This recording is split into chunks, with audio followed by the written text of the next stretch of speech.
I'm going to hand it over to Josue to get us started. Thank you, Elaine.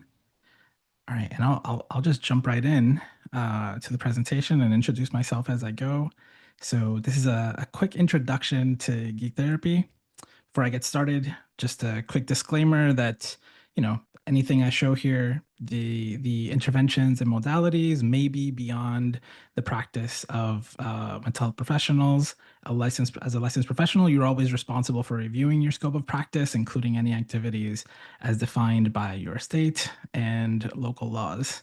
Also, any material that I use here is intellectual property of their respective creators, and no content from this presentation should be sold or reprinted or redistributed without permission.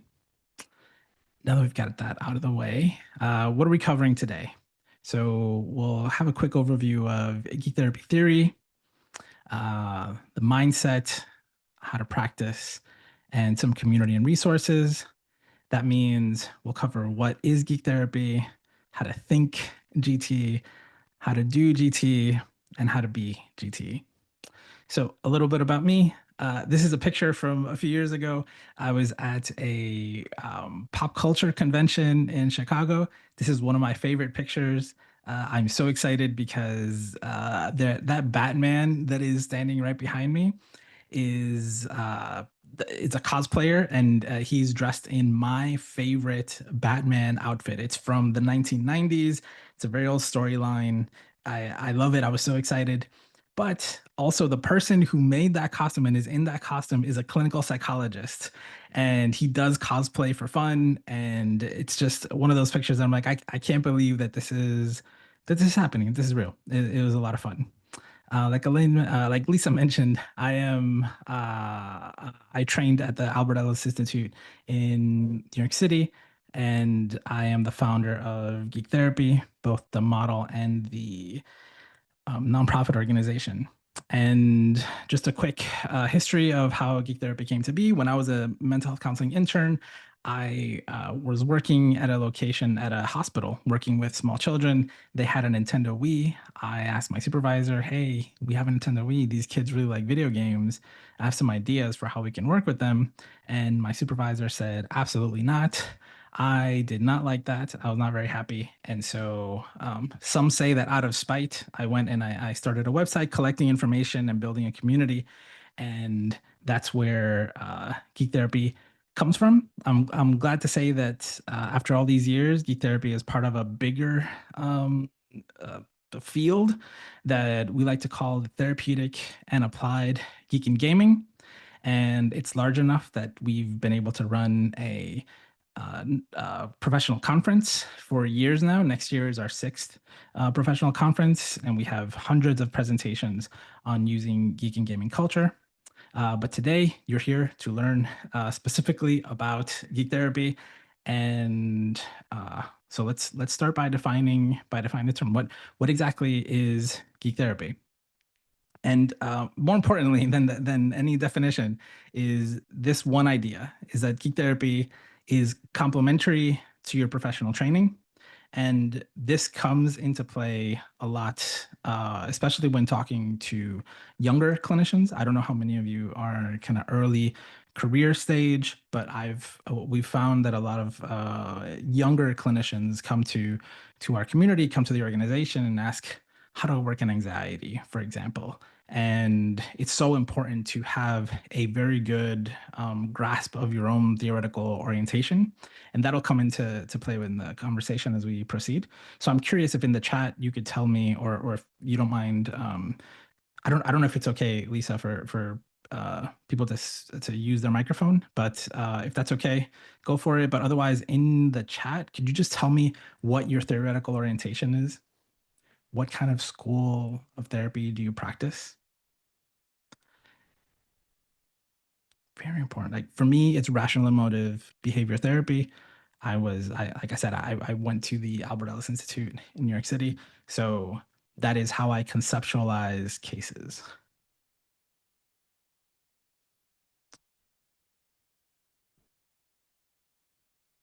What are your professional, your theoretical orientations? CBT, person-centered. Yep. Right. So that means that when you are conceptualizing a case, right, ideally the client is coming in and you have this frame of reference. Person-centered is great, very relevant. And so, CBT is the most common, right? Um, CBT as well as motivational interviewing. Yep. And it's good to have, hopefully we learn those in school. If not, we go and we find them. Otherwise, Larian, solution focused. Of course, CBT is the big one. Cool. Great. Thank you. All right. So let's go into GT theory. So the core idea in geek therapy is that the best way to understand each other and ourselves is through the media we care about. And now when we say media, media can be many different things. Media can be books, movies, your hobbies, maybe it's sports, maybe it's cooking, gardening, whatever it is that you're really into, with these things that you care about, they are so important, right? They're the best way to understand each other. So I'm curious, what are some of your hobbies or pastimes? What are your favorite things to do other than work, of course?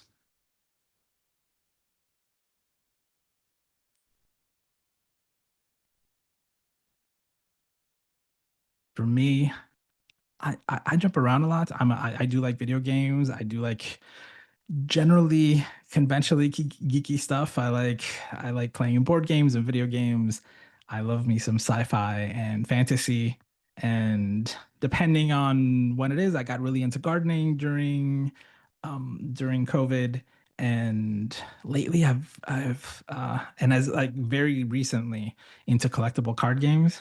I always tell people that it's a great way to meet friends and new people. And now that I've moved to I'm actually currently in very far from home, and so I think it would be great to find ways to meet other people. And so I'm trying to get into card games, collectible card games, so I can make some new friends. Let's see. And in the chat, we've got listening and playing music, absolutely, exercising, coaching, reading, movies, gaming. All right, reading, woodworking. Oh, awesome, cool. And so I think that we can use all of those things. Again, going back to that core idea, the best way to understand each other and ourselves are through these things, right? Through our hobbies and our pastimes. So the way that geek therapy theory works is, how do we translate that idea into something tangible? So we have our 3 A's of geek therapy. They are affinity, activation, and awareness. When you have something you have an affinity for and there's an activation equals awareness. So let's define each of these and then come back to the formula. So by affinity, we mean an inherent sense of connection, compatibility, fondness, something that you're just really into.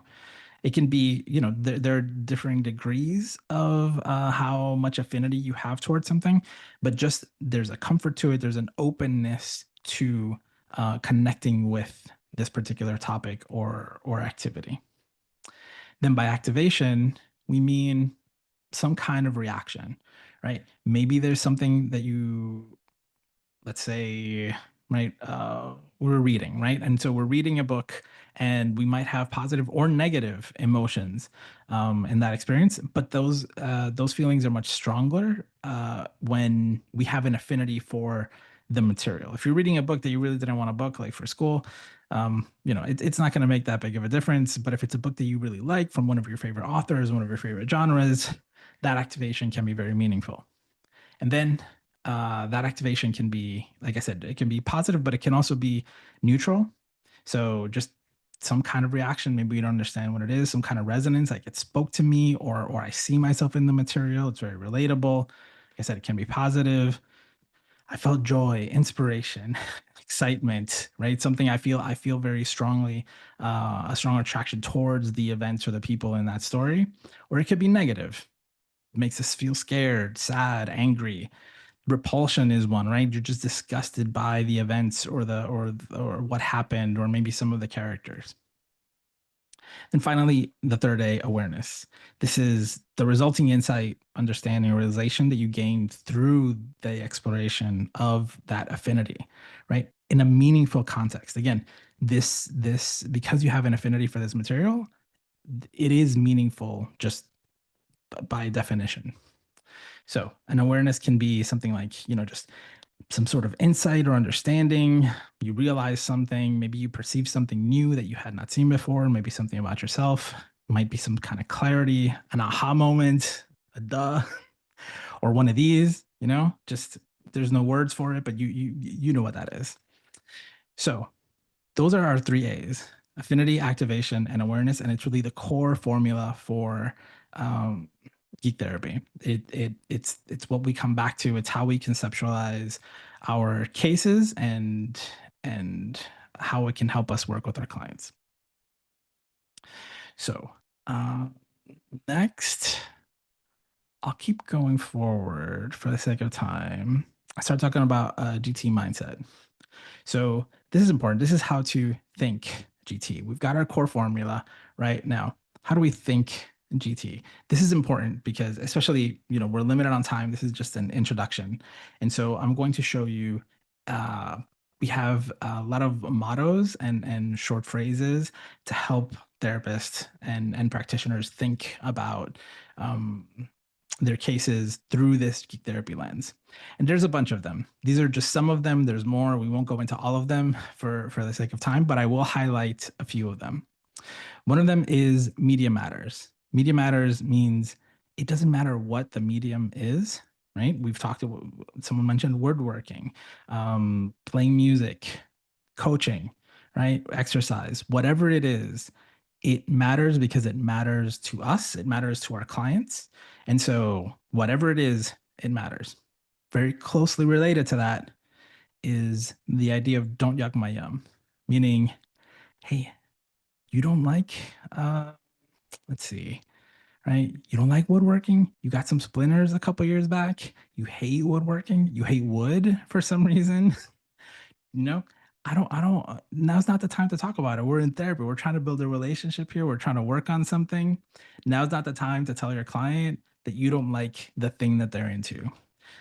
For me, one thing that, an example I always use is, I like the Star Wars movies. I like the prequels, the ones that came, after the originals from the 70s and 80s, but that happened, but that take place chronologically before. A lot of people hate those movies. Don't tell me that you hate those movies when I'm telling you that I really like them. They matter to me. Those are my favorites. All right. Another one is evoke, don't provoke. This means we can bring up something that we want to evoke a reaction for people. We don't want to provoke a reaction from someone. We don't want to bring up something related to what they're really into, to their affinities, with the intention of provoking them into having a reaction. We want the reactions to come about naturally, right? Hopefully they already have an affinity for this, and we can carefully help them activate with some kind of emotion or thought, but we don't want to be aggressive in that sense. And one of the most important ones is to take time to reflect. And what does that look like? So maybe you're watching a show on Netflix, and at the end of the episode, it was shocking or it was so sad and you're crying. And instead of stopping for a moment and thinking about it or feeling the feelings, Netflix is saying, hey, 5, 4, 3, 2, 1, here's the next episode. Moments like that, pause, think about that feeling that you're having, try to make sense of it. At the very least, just feel it. And when we have the opportunity, we can do that when we're playing games, if we're playing board games or video games, right, with other people at the table, whether it's, if you're playing sports, taking some time afterwards to reflect on what happened. You're reading a book, you just finished a chapter, take a breath and think about what's happening there. That information can really, really help in the therapy session. We can either do that in the session, or we can just encourage our clients to do that so they can bring some of that awareness afterwards. So those are just some of the different mindset pieces that we teach that are core to geek therapy. And so what does geek therapy look like in practice? Like I said at the beginning, therapy is complementary to your professional training. So I'm going to give you an example of what that looks like for me as a REBT practitioner. Now, REBT is a form of CBT, so this might be relatable to all of you who are here who mentioned CBT. So we have our formula, right?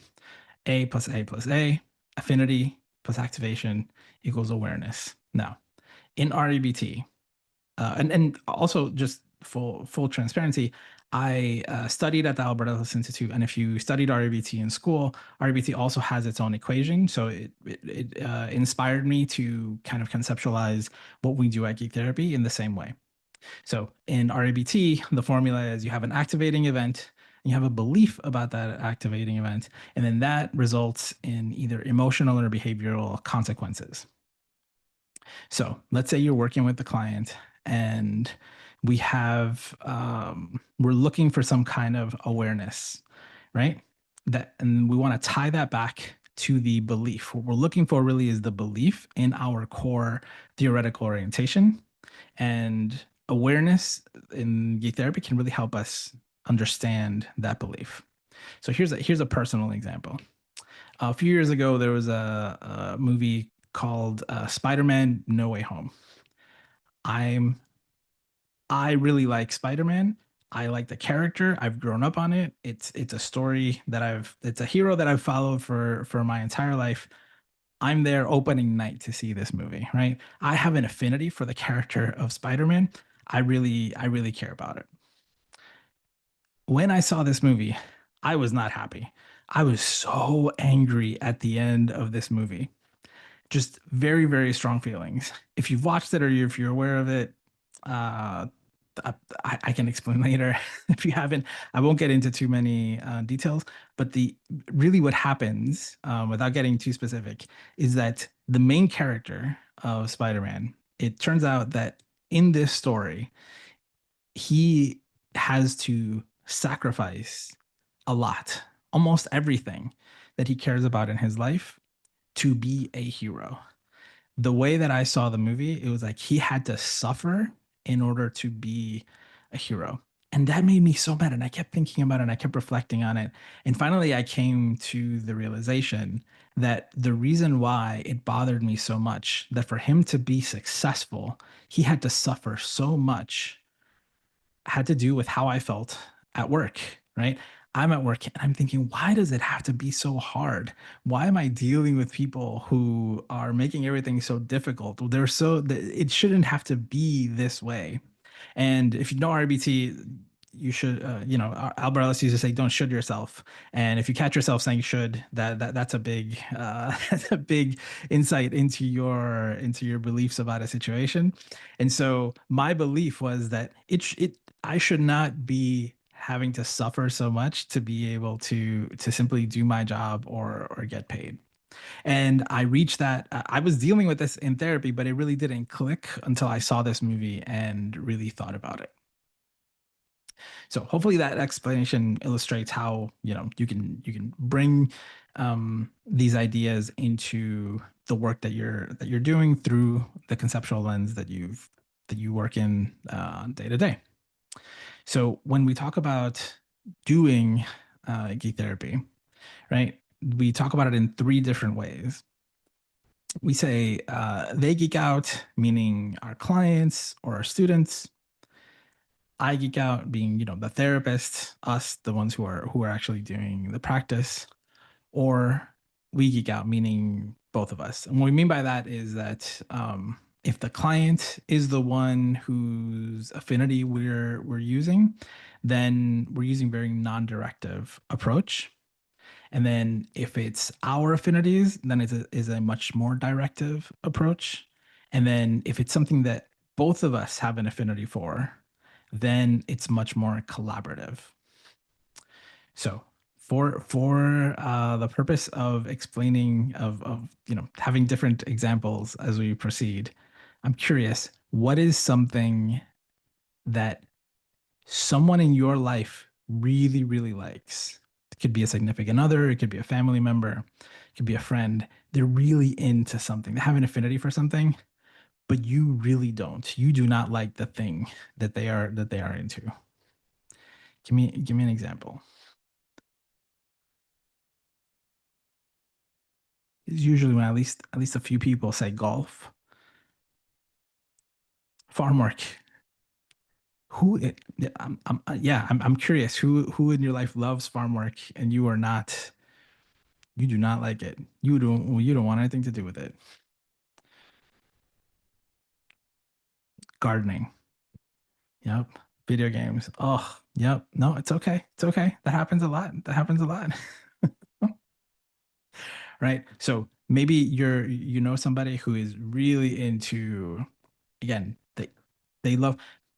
I like the farm work example because if somebody's really, really into it, they see the world through that lens.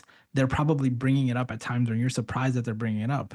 You're like, oh, it's like you get up early and you do this so that by, a certain time you're already done. It's just like when we do farm work, we can apply that to other parts of our lives. Same with video games. It could happen with gardening as well. You gain all these insights when, as gardening, you are really, really taking care of these plants, and you learn how to feed them and how to take care of them and what they need, and you can really use that to talk about other things as well. In video games, I've taught so many courses on how to use video games in therapy because of the systems that they have. But if you're not into those things, that makes it hard to hear those things. All right, so let's go. We've got our three different forms, so let's just go through them very quickly with a few different examples. A couple weeks ago, I did a presentation, and someone asked me, "How can Geek Therapy help me work with a client on OCD?" And I remember at the moment I couldn't think of any specific examples, but that's one of those moments, right? That's it. That's hello? us. Hello? Oh. So someone asked me, right? OCD. What can we how do I work with this? So the way to break that down, right? I'm asking them, does your client have a particular affinity that they've brought up before, that that they're really into? If possible, right? Is there something related to their OCD that you have an example of some kind of feeling? They may be frustrated about it. They may be experience difficulty. Is there a particular awareness that you're looking for or that you've seen before? So if you're not sure where to start, I suggest we always go to some sort of conversation starter.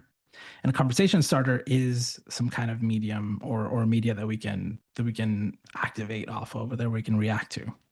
So conversation starters, key way to start and think about a particular topic. So one way to do that is we've created some resources at Geek Therapy. We have a library where everything that we've ever written or recorded as a podcast or different events, we have them in a library, in a resource library. So if you type in OCD, a few things come up, and these are all different podcast episodes and articles that we've done over the years. You can see them on the right. And that first one that comes up is from a conversation, and we talk about a movie called Kimi. Now, this movie I've watched it, so I think it's a good example. It's on HBO. You can watch it. I mean, it used to be on HBO, and it is the main character Kimi. She does seem to display OCD symptoms, and so if I were working with someone who maybe had OCD or thought that they might have OCD or was either open to it, really wanted to have have the diagnosis, or was not didn't like the idea of having that diagnosis. Either way, we could use something like Kimi as an example to react to. Now, this would mean maybe this person is open to watching movies, right? They don't have to be a fan of this particular movie or that particular character or that particular actress. But if they're open to watching movies, that's enough of an open door to say, hey, check out this movie and let's see how you react. And then going back to the idea of activation, did they react positively to the character? Did they relate to their experiences? Did they did is it a very is it the opposite of their experience? Is the way that she's acting feel completely wrong? Now, if they are very familiar with the movie, they might come in to therapy and say, hey, I saw this movie, I want to talk about it.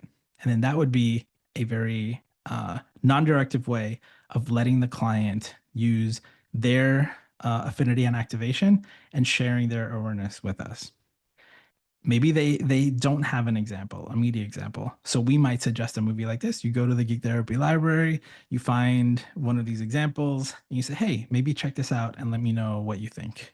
Or the most collaborative, the easiest way to do it is you've both watched this movie and, oh, hey, look, we can talk about what's there because we're both familiar with the material. Now, Kimmy's a movie that probably not a lot of people, or not everyone has seen. I think it came out a few years ago. There's some more geeky things in this list, like a TV show called WandaVision. Two of our different content channels created content on it because it was very relevant. I did a quick Google just earlier today on OCD and different characters, and I found that even Marvel Comics, and Marvel, the ones that make all the Marvel movies, they have their own wiki. And if you put in OCD, they have a list of characters that they've identified as having OCD. So this is a way to find, this is assuming that somebody's really into comics. We could put them, we could introduce them maybe to some of these characters, and again, have those as a conversation starter.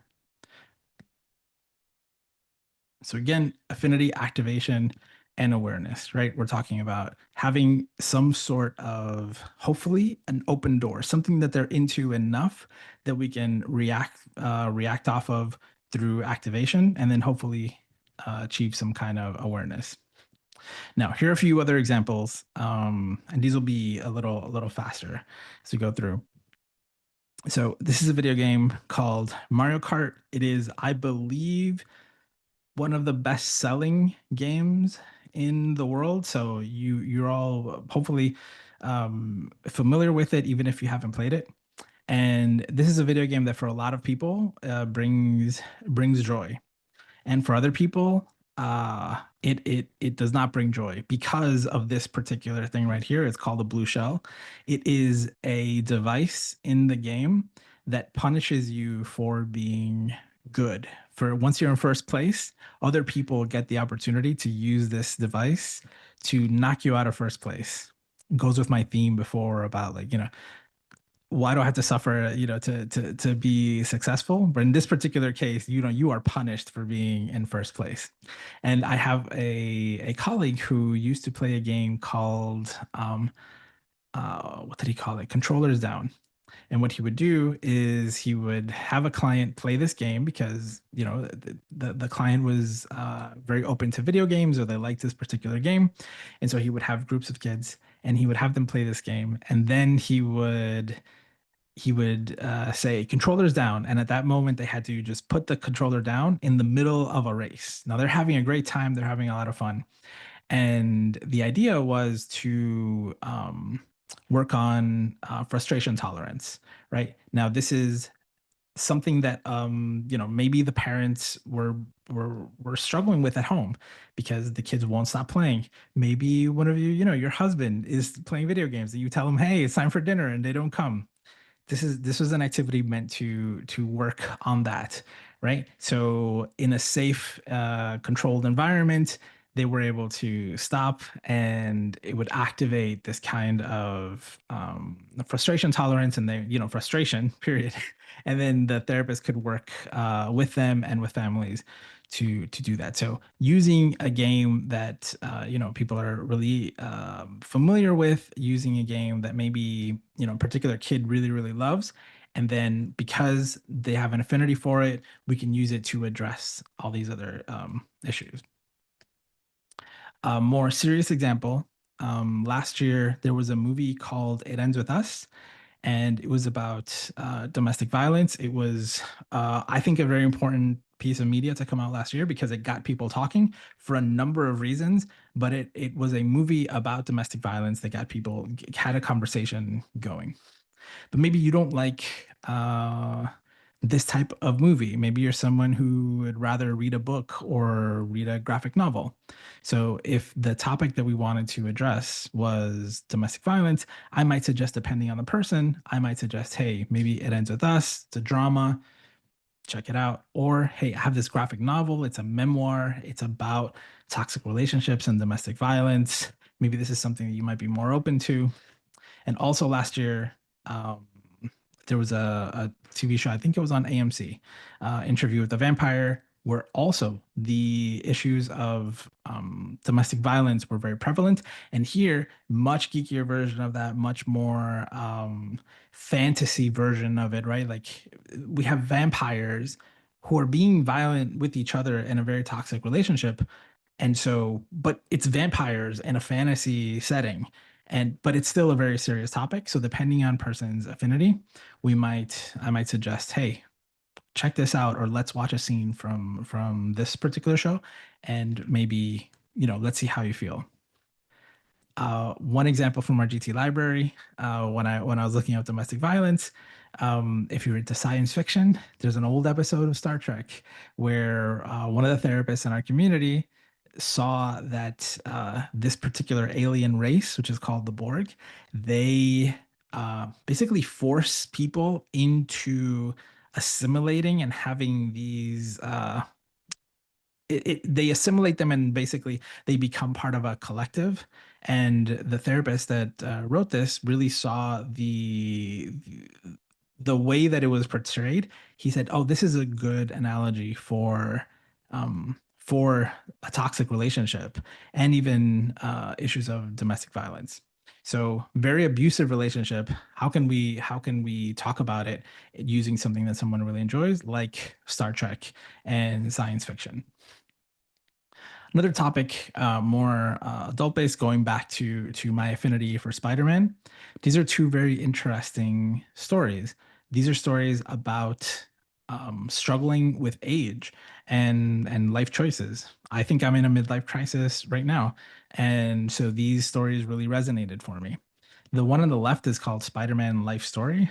I did a whole hour presentation on just these two stories last year.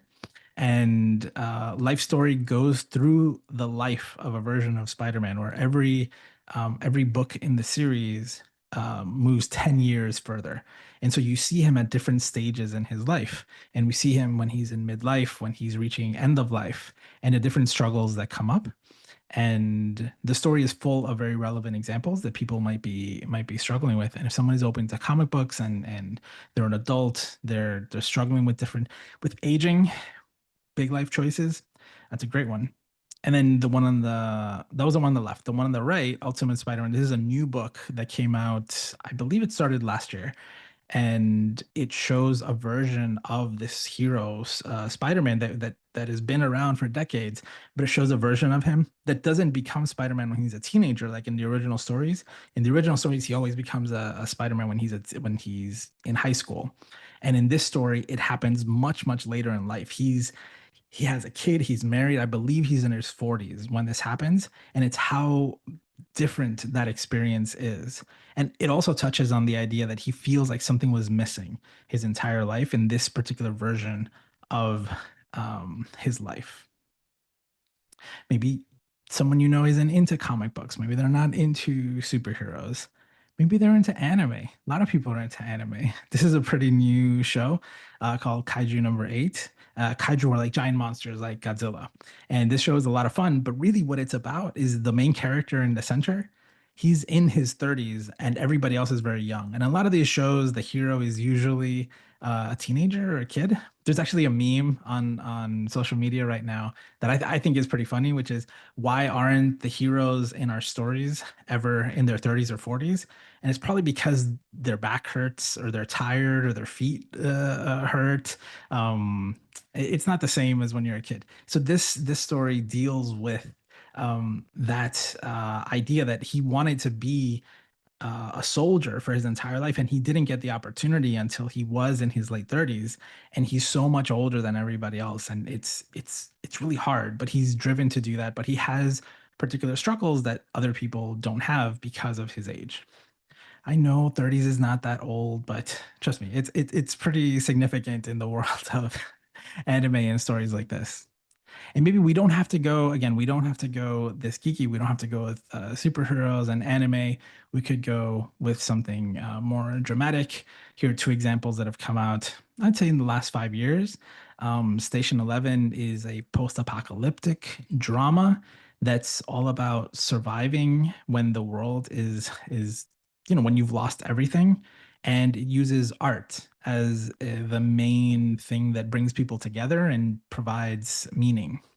And A Man Called Otto, it's a novel, but it was also a Tom Hanks movie. And in this movie, and in this story, it's one man who he's lost a lot. His wife died. He does not want to continue living, and it shows his struggle between wanting to stay alive and how people around him react to that, and how they try to bring meaning to his life, and just explores aging and life changes in a very different way. So just very different examples of ways that we can start conversations about very important topics in a way that hopefully there's some kind of resonance, some kind of activation to the actual medium.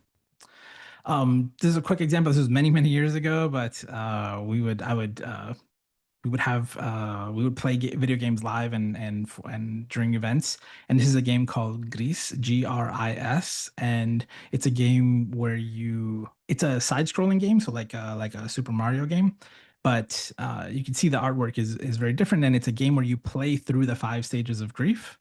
Very interesting game. So somebody who's dealing with grief, maybe some of the issues from before, I might suggest, hey, you're open to video games, check out this game called Gris. And then we can see how they feel about going through those 5 stages of grief. And again, someone who's open to video games or to reading, I would suggest a game like this, which is called Depression Quest. Depression Quest was designed as a kind of choose your own adventure, where and it's really designed for family members of people who are diagnosed with depression.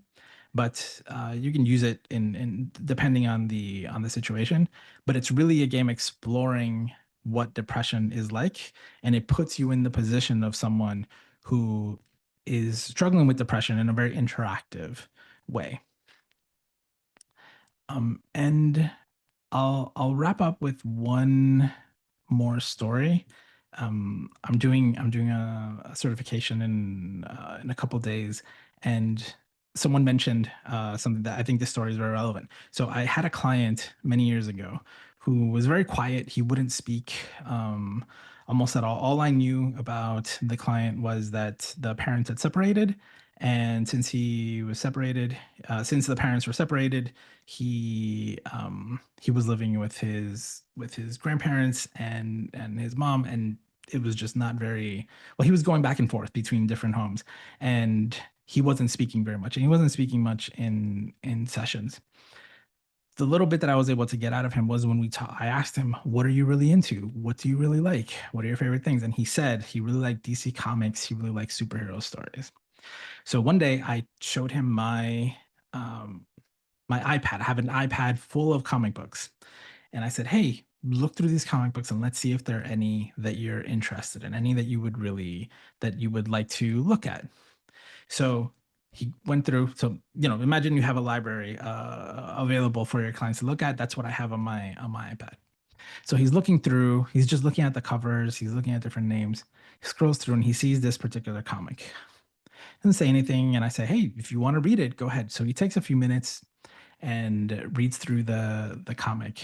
And I asked him, how did you, like, why did you choose this particular comic? What was it about was there something about the issue that really, that you liked, or that made you think? And he said, well, this was the only comic book that you had that had somebody that looked like me. My client was black. He said, and so I went in and it just seemed interesting. So I was reading it. Again, he's reading this story out of context, but already he's relating to the characters, and we're looking at it through something that he has an affinity for. So he reads the story, and in this story, there is this being in the center that you can see that kind of has no form, no definitive form. He's this evil entity, and he's taking our hero in the middle, Green Lantern, and he's putting him through an ordeal where he's making him see different versions of his life. Had you done things differently, this is what your life would have been like. And so he makes him live through all these different potential versions of his life. And my client afterwards, he said, it really made me think that that's what it's like for me right now. Because every time I go to someone's house, I have to be a different person. If I'm at my father's house, I have to be one way. If I'm at my mother's house, I have to be another way. I have to be in my grandma's house, I have to be another way. And I don't like that. And my life wasn't like that until my parents got separated. So this one issue, he was open to talking about it. It opened up everything that we were going to start, that we worked on afterwards, started from him just relating to this cover in particular through that affinity that he was really into. And then it sparked that conversation, and then we were able to work on that with him and with his family. So that's one of a very relevant story, I think, to kind of put everything together. And I'll just go through some community and resources before we wrap up. So again, like I said, community, how to be Geek Therapy. If you're interested in this type of work, or you want to talk to other people who are using the broader scope of therapeutic and applied geek and gaming, we have a Facebook group, has over 10,000 members. It's a great place to just ask questions or share your own experiences. A lot of learning happens among all of us there. It's a great resource. We have a referral program. So if you ever have a client that maybe, I remember a long time ago when I was an intern, I had a fellow therapist who said, oh, I have a client who says that he feels like the Hulk. What does that mean? I don't know what the Hulk is. I'm like, oh, the Hulk is always angry, So maybe you're working with the client and their affinity doesn't match up with yours. We have a referral program. And we have therapists all over the country that have taken our certification course or are part of our community, and we can connect them. I showed the forum before. It's our library. It has access to a bunch of different content, and it's also open source. So this was made by me, but this was made by a community member. They watched something like, oh, I think this is really relevant. This is something that we're going to put it out there for people to share. So you can contribute or just go in and check out what we have there.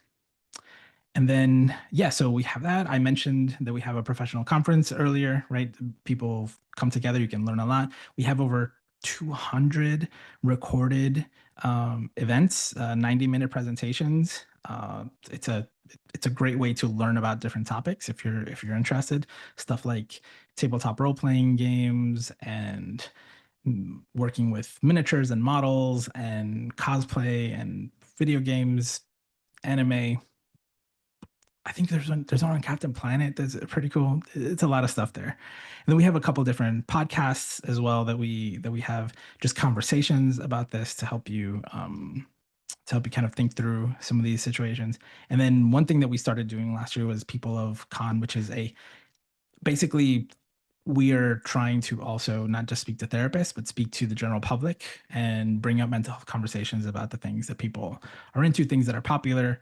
For example, I don't know if you're aware, but there's a new Superman movie coming out today. That's kind of a big deal for our community. So we'll do a lot of talking about that to connect themes. For example, Superman is an immigrant. His stories usually tie and resonate a lot with topics of immigration. and we have a certification program as well. A kind of like a lot of this was taken from our certification program. Next one is next week if you're interested, but that's something that we do. So yeah, I think I made it in time. If you have any questions for me, let me know. That's kind of an overview and an introduction into the world of geek therapy. And yeah, that's it. Let me know if you have any questions. Be happy to answer. Any reactions, let me know.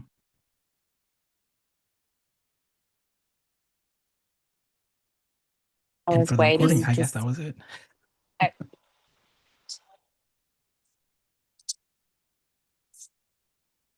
I've got a quick question. So I work on a college campus and have had a ton of success with getting students plugged into our local D&D community. Mhm. Small town, we're lucky enough to have a couple of good groups, both here on campus and off campus. Like great work for like exploring identity and working through like anxiety and decision making. Yeah. Have you done any work where you've had a therapist kind of play the role of DM and to use that as almost group therapy? Because Yeah. then, Yeah. like Yeah. I've tossed the idea around with some folks here. I would be a little bit out of my level of expertise with the game. My kids could run it better than I could. Yeah. But I like the idea, but kind of the I don't know, just the getting it all set up is kind of part of where I find myself getting stuck. Yeah, absolutely. That's a great question. D&D, Dungeons and Dragons, tabletop role-playing games, they are a collective storytelling experience, right? It's not really a game about winning or losing. It's a game about collaboratively building a story, and there's a game master who's leading the game and making sure that everything stays safe and makes sense and stays fun. I can recommend two different one mainly therapy related program where they train therapists to do this. And there are also I think, and there's one in particular called Critical Core, which is a game that is already built for social emotional learning and out of the box. It's designed by therapists. And so there are different options depending on how much you want to get into it. Also, you know, reach out if you want to see if there's a therapist in your area and who knows a little bit more about this. But there are training programs around, and we have lots of presentations at that professional conference that I mentioned. We actually had an entire track for multiple years that was just tabletop role playing games and D&D to cover all sorts of different topics. So you're thinking exactly like there's so much potential for insights and characters. I mean, players get to play as different characters and embody different things that they wouldn't normally do. It's a great format for that. Yeah, But we've had- also we want to do it safely as well. So a lot of Right. therapists have been thinking about that for a while. Yeah. Yeah. It's been like I've had several students who are like, oh well, I'm who I want to be, and so they're already doing all these things they want to do, and then they come in here and they're like, oh, but I don't know how to do this. Like, Yeah. oh, Yeah. but you did. So get into to like take it from A to B. But Yeah. cool. I appreciate it. Thank you. Yeah, absolutely. Thanks for the question.